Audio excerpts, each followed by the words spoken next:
Allahabad high court के justice Shekhar Kumar Yadav के विवादित बयान के बाद उन पर कई सवाल खड़े होने लगे हैं। उस सवाल का जवाब भी उन्होंने खुद ही दे दिया है। उन्होंने कटमुल्ला शब्द का इस्तेमाल क्यों किया, इसके जवाब में उन्होंने क्या कहा है, ये हम आपको बताएंगे। ये भी बताएंगे कि बहुसंख्यक के हिसाब से देश चलेगा, इसका क्या मतलब होता है, इसकी सफाई में उन्होंने क्या कहा है। जस्टिस शेखर कुमार यादव पर गंभीर सवाल उठे हैं और ये सवाल किसी और ने नहीं उठाया है, सुप्रीम कोर्ट की वकील हैं इंदिरा जयसिंह, उन्होंने लगाया है। सवाल बड़े गंभीर हैं और इन सवालों के जवाब में जस्टिस साहब क्या कहते हैं ये भी आपको जानने का मौका मिलेगा। पहला सवाल ये है कि किसी धार्मिक संगठन का आयोजन, कोई भी धार्मिक संगठन की मीटिंग हाईकोर्ट की बिल्डिंग में कैसे हो सकती है। ये तो पूर्णतः अपमानजनक है। हाईकोर्ट की बिल्डिंग गरिमापूर्ण होती है और ऐसे में किसी धार्मिक चीजों का आयोजन, किसी एजेंडा तहत जो मीटिंग होती है उसका आयोजन कैसे किया जा सकता है। दूसरा सवाल ये है कि एक सिटिंग जज, जो मौजूदा जज हैं, वो इस तरीके के संगठन के मीटिंग में शामिल कैसे हो गए। ये सेक्युलरिज्म के खिलाफ है। वो जो धर्मनिरपेक्षता की बात की मुहिम को आगे बढ़ाने वाला शख्स है, वो खुद इस तरीके के संगठन की मीटिंग में अगर शामिल हो तो सोच कर देखिए कि सेक्युलरिज्म का बंटाधार हो जाएगा या नहीं, सेक्युलरिज्म बचेगा ही नहीं। इस तरीके के बड़े सवाल उठाने वाली सुप्रीम कोर्ट की वकील इंदिरा जयसिंह ने जस्टिस शेखर यादव के बयान को शर्मनाक बताया। बोला कि इस तरीके का बयान नहीं दिया जाना चाहिए भाई। सोशल मीडिया प्लेटफॉर्म एक्स पर इंदिरा जयसिंह ने लिखा है, लिखते हुए उन्होंने कहा कि एक मौजूदा न्यायाधीश के लिए अपने राजनीतिक एजेंडे पर किसी एक हिंदू संगठन के आयोजन कार्यक्रम में सक्रिय रूप से भाग लेना कितने शर्म की बात है। मतलब सोच कर देखिए कि कितने गंभीर आरोप जस्टिस साहब पर लग रहे हैं और इसकी सफाई में वो क्या बोल रहे हैं ये भी सुनिए। तीसरा गंभीर सवाल ये लगा था कि हिंदुस्तान बहुसंख्यक के हिसाब से कैसे चल सकता है। जब देश संविधान से चलता है तो बहुसंख्यक के हिसाब से कैसे चल सकता है। जब देश में सभी नागरिक एक समान हैं तो बहुसंख्यक वाली बात कहाँ से आ गई। एक जज कटमुल्ला शब्द का इस्तेमाल कैसे कर सकता है, इस शब्द का क्या मतलब है, इसकी सफाई में जज साहब ने क्या कहा है, ये जानना बेहद खास है। नमस्ते, आप देख रहे हैं भारत एक नई सोच और मैं हूं पल्लवी। अभिषेक जो आत्रे विश्व हिंदू परिषद के विधि प्रकोष्ठ के राष्ट्रीय सह संयोजक हैं और इस कार्यक्रम में बतौर वक्ता शामिल हुए थे, उन्होंने जो कहा वो सुनिए। जस्टिस यादव के कार्यक्रम में भाग लेने के सवाल पर अभिषेक जो है वो ये कहते हैं कि विश्व परिषद विधि जो प्रकोष्ठ रूप से ना तो बैन है और ना ही इस संगठन पर कोई अवैध रूप से काम करने का आरोप लगा हुआ है, यानी कि संगठन को ग्रीन सिग्नल तो मिला हुआ ही है। फिर जस्टिस शेखर यादव अगर इस कार्यक्रम में आए तो आने पर कोई सवाल कैसे कोई उठा सकता है। जब संगठन पर कोई ऐसे आरोप है नहीं तो इस संगठन के किसी भी कार्यक्रम में जस्टिस साहब के शामिल होने पर सवाल कैसे उठ सकता है। हम वकील एक कानूनी संगठन का हिस्सा हैं और वकील के प्लेटफॉर्म पर जज साहब आते ही रहते हैं, इसमें कोई नई बात नहीं है। इस तरीके की बात अभिषेक कहते हैं। इस पर जस्टिस शेखर कुमार यादव क्या कह रहे हैं वो भी सुन लीजिए। वो कह रहे हैं कि विश्व हिंदू परिषद सामाजिक संगठन है और इस पर कोई प्रतिबंध थोड़ी ना है, तो ऐसे में ये जो संगठन है वो विश्व हिंदुत्व की भावना को लेकर चलने वाला एक संगठन है और भाग लेने पर कोई सवाल तो उठ ही नहीं सकता। मतलब जब संगठन पर कोई बैन है नहीं और विश्व एकता की बात करने वाला यह संगठन है, आप सोच कर देखिए, यही बात तो कही जा रही है जस्टिस शेखर साहब की तरफ से ना कि ये जो है वो ऐसा संगठन है जो विश्व की एकता की बात करता है और इसमें शामिल होने पर कोई आपत्तिजनक सवाल तो हो ही नहीं सकता। विश्व बंधुत्व की भावना से चलने वाला ये जो संगठन है, इसमें भाग लेने पर सवाल कोई कैसे उठा सकता है। सवाल उठ ही नहीं सकता क्योंकि संगठन एवरग्रीन है, इस तरीके की बात कहना चाह रहे होंगे जस्टिस शेखर यादव। जस्टिस शेखर यादव ने अपनी स्पीच में कहा था कि हिंदुस्तान बहुसंख्यकों के हिसाब से चलेगा। इस बयान पर विवाद होने लगा और कई लोगों ने इस बयान को लेकर उन्हें उनके पद से हटाए जाने की मांग भी करने लगे। कहने लगे कि जस्टिस साहब का ये जो बयान है वो पूर्णतः विवादित है। इस पर जस्टिस शेखर यादव ने कहा कि छोटा सा परिवार ही ले लीजिए, मान लीजिए एक छोटे परिवार का एग्जाम्पल लेकर उसमें 4 सदस्य हैं। अगर एक व्यक्ति कुछ कह रहा है और 3 लोगों का दिमाग वो उसमें नहीं लगा हुआ है तो ऐसे में तो 3 ही अच्छा लेकर चलेंगे ना, मतलब 3 लोग ही सही कह रहे होंगे। आप ऐसा नहीं कह सकते कि सिर्फ आप सही हैं, सबको साथ लेकर चलना होगा। अकेले आप सही हैं, हम सही हैं, ये ठीक नहीं है, सबको साथ लेकर चलना होता है। और यही तो देश की और संविधान की बात हुई ना। जब उनसे ये सवाल पूछा गया कि जब संविधान के हिसाब से सब बराबर हैं, तो फिर इस तरीके का बयान का क्या मतलब होता है? इस सवाल का जवाब देते हुए जस्टिस शेखर यादव कहते हैं कि मेरे बयान को तोड़ मरोड़ कर चलाया जा रहा है। बहुसंख्यक का मतलब किसी एक अच्छी सोच से हो सकता है, यानी प्रगतिशील सोच से हो सकता है, उस आधार पर जो देश को चलाने में आगे हैं उनके बारे में हो सकता है। इसमें हिंदू मुस्लिम का कोई सेंस ही नहीं बनता। पता नहीं लोग इसे हिंदू मुस्लिम से लेकर क्यों जोड़ रहे हैं। बहुसंख्यक का सीधा मतलब यह है कि देश में आगे चलने वाले लोगों से है, यानी कि जो प्रगतिशील सोच वाले हैं, जो बुद्धिजीवी लोग हैं, उनके बारे में जस्टिस साहब कहना चाह रहे थे। न जाने कौन इसमें हिंदू मुस्लिम एंगल ले आया। फिर बच्चे पैदा करना, 3 तलाक और ये वाला बयान उन्होंने क्यों दिया था? और अगर मुसलमानों से कोई लेना देना नहीं था तो फिर ये सारी बातें कहां से आ गई थी? ठीक से तो ये भी सवाल उनसे पूछा जाना ही चाहिए था। विश्व हिंदू परिषद के इस कार्यक्रम में जस्टिस साहब ने कटमुल्ला शब्द का इस्तेमाल किया था। इस पर एआईएम प्रमुख और हैदराबाद के सांसद हैं असुद्दीन अवैसी, उन्होंने आपत्ति जताई थी और आपत्ति जताते हुए बहुत कुछ कहा भी था।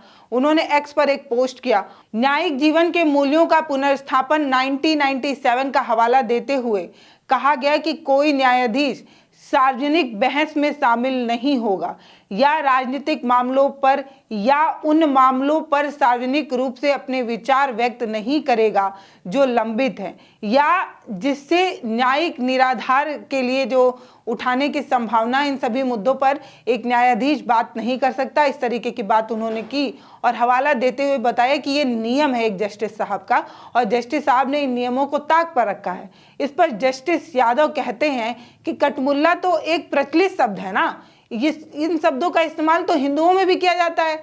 हिंदू धर्म में जो लोग गलत रूप से काम कर रहे हैं उन लोगों को भी कटमुल्ला शब्द कहते हैं। मुल्ला एक अच्छा शब्द है और कट का मतलब होता है लकड़ी, जिसके अंदर लकड़ी का दिमाग हो वो कटमुल्ला होता है। अब वो हिंदू भी हो सकता है और मुसलमान भी हो सकता है। कितनी सफाई से अपनी बात कह गए और कटमुल्ला जैसे विवादित शब्द को ये बताने की कोशिश कर गए कि कटमुल्ला तो हिंदू को भी कहा जाता है। अब सच में कटमुल्ला हिंदुओं में इस्तेमाल होता है, इस बात की जानकारी विशेष तौर पर मेरे को नहीं है, तो इसीलिए इस पर ज़्यादा विश्लेषण करने की आवश्यकता नहीं है।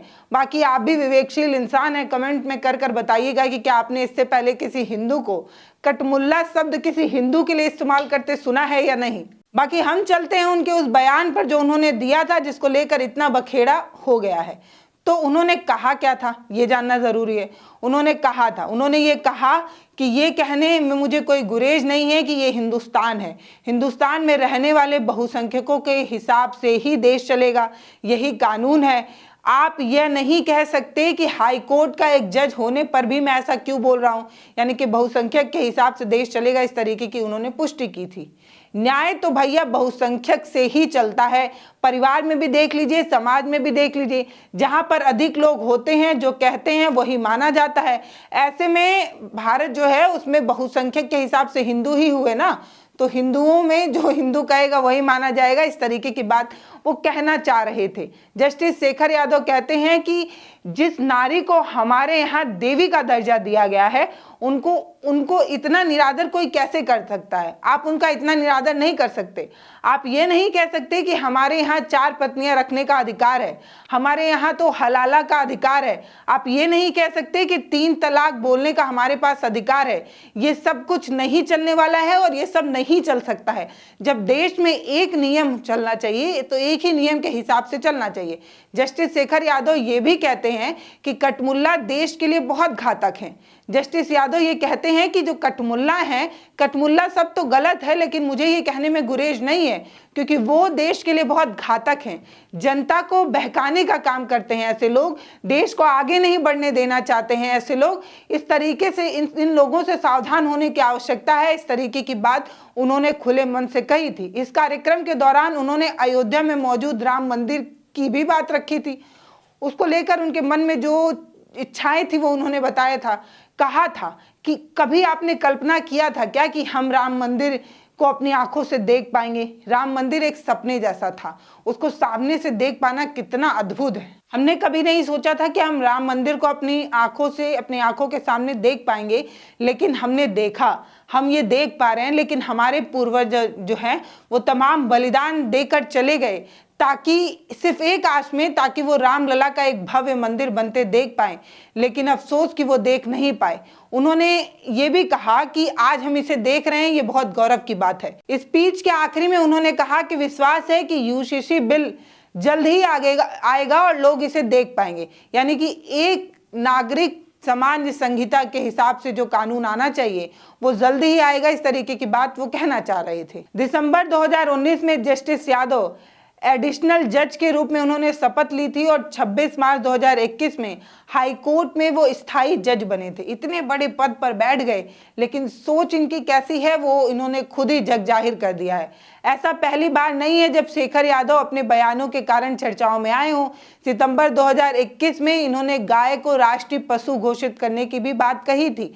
तब इन्होंने एक मामले में सुनवाई करते हुए, गौकशी के एक मामले में सुनवाई करते हुए ये कहा था कि वर्तमान हालात को देखते हुए गाय को राष्ट्रीय पशु घोषित कर देना चाहिए और गाय की सुरक्षा को हिंदू समाज का मूलभूत अधिकार बना देना चाहिए। क्योंकि हम ये जानते हैं कि जब एक देश की संस्कृति और विश्वास को ठेस पहुंचता है तो देश कमजोर हो जाता है। यानी कि गाय को अगर ठेस पहुंचती है तो देश कमजोर हो सकता है।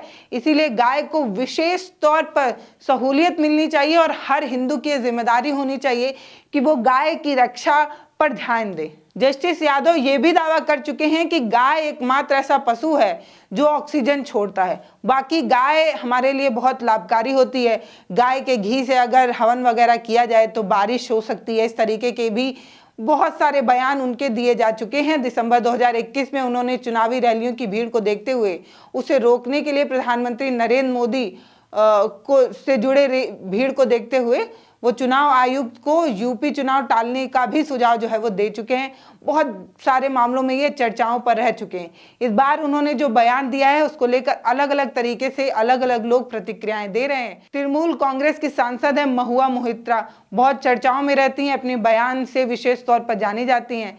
इस पर भी उन्होंने बयान दिया है और कहा है कि मुख्य न्यायाधीश को स्वतः संज्ञान लेना चाहिए। इस तरीके की बात कोई कैसे कह सकता है। महुआ मोहित्रा एक्स पर लिखते हुए कहती हैं कि वीएचपी के कार्यक्रम में शामिल हुए हाई कोर्ट के मौजूदा जज ने कहा कि देश हिंदुओं के मुताबिक चलेगा।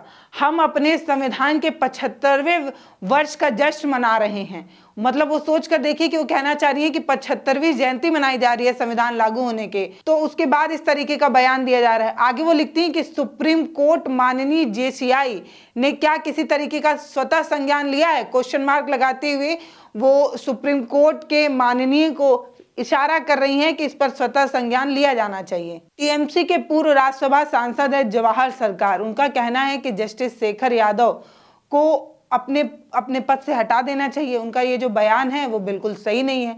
लेकिन बीजेपी विधायक हैं सलभमणि त्रिपाठी, जानते ही होंगे, इन्होंने जस्टिस यादव के बयान को ना सिर्फ स्वीकारा है बल्कि उसकी खूब तारीफ की है। कहा है सलभमणि त्रिपाठी ने एक्स पर, क्या लिखा है, एक्स पर पोस्ट करते हुए उन्होंने लिखा है कि हमारे यहाँ जब बच्चा जन्म लेता है तो हम उसे ईश्वर की तरफ ले जाते हैं, वेद और मंत्र बताते हैं। हमारे यहाँ जो बच्चे होते हैं उनको विशेष तौर पर इंसानियत सिखाई जाती है। लेकिन ये जो बच्चे होते हैं वो उन बच्चों को बेजुबान जानवरों के साथ बेरहमी से वध करना सिखाया जाता है। सैल्यूट है जस्टिस शेखर यादव सच कहने के लिए। तो लोग हैं अलग अलग तरीके से अपनी प्रतिक्रियाएं दे रहे हैं। जिनको उनका बयान ठीक लग रहा है वो खुले दिल से उसकी स्वागत भी कर रहे हैं, उनकी तारीफ भी कर रहे हैं। विशेष तौर पर किसी खास तौर पर अच्छा लग रहा होगा ये बयान, ये कहने की आवश्यकता नहीं है। आप बहुत समझदार हैं, आप समझते होंगे। बाकी जस्टिस साहब का ये जो बयान है वो बहुत सारे लोगों को खटक भी रहा है, क्योंकि जिस पद पर वो बैठे हैं उस पद की बड़ी गरिमा है। वो पद संविधान के पल पल मूल्यों की रक्षा करने वाला पद है, और ऐसे में इस पद पर बैठकर कोई जस्टिस इस तरीके का बयान दे, अशोभनीय है, कतई बर्दाश्त की चीज़ नहीं है। बाकी देखिए सुप्रीम कोर्ट इस मामले में क्या एक्शन लेता है। पल पल हमारी नज़र इस खबर पर बनी हुई है, हम आपके साथ जरूर साझा करेंगे। नमस्ते, मैं पल्लवी हूँ, आप भारत एक नई सोच देख रहे हैं। वीडियो आपको कैसा लगा वो ज़रूर बताइएगा। कमेंट सेक्शन खुला रहता है। चैनल को सब्सक्राइब भी करिएगा। आपके हर एक सब्सक्राइब से हमारी ताकत दिन प्रतिदिन बढ़ रही है। तो हम इंतज़ार करते हैं कि आप हमारे मनोबल को और बढ़ाइए। बहुत बहुत धन्यवाद।